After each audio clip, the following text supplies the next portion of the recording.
Здравейте, приятели! Намирам се в 7-Eleven в Тайланд, Краби.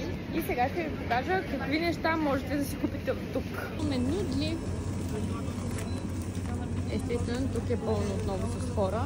Тези от вас, които са фенове, мисля, че ще ви е интересно. Бултак ги имаме и в България. Имат бомбонки за абсолютно всичко. Имат бомбонки с колаген, имат бомбонки за сън, имат бомбонки за енергия, имат бомбонки за перисталтика.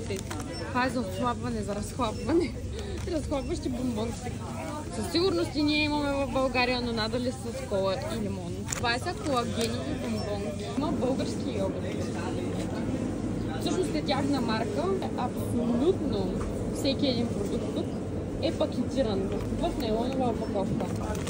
Бургер в пликче. Тук има различни млекца. Вижте, това е тако от шампаста. Протеинна прах. Всичкото тук е протеинна прах. Тези от вас, които не знаят какво е 7-Eleven, това е верига магазини в Азия, която съществува абсолютно навсякъде тук, във всяка една държава. Вижте колко интересни разни неща за вежди. Тук има всичко, от гримове до прах за пране, през храна. Това е DM, Лили и Kaufland в едно. Има шоколади, ето, това е нещо познато. Шоколад, линд, има салатки. Това дори не мога да ви кажа какво е. Това е сушена морска храна. На лентички. Накъде сме без тях? Нещо, за което мога да се включа, за което знам и мога да ви кажа със сигурност, е, че най-хубавата пира в Тайланд е Чанг и Лео. Даже на мен Лео малко повече ми харесва, защото е по-наситена. Какво да пробваме? Тук има някакви хрупанки.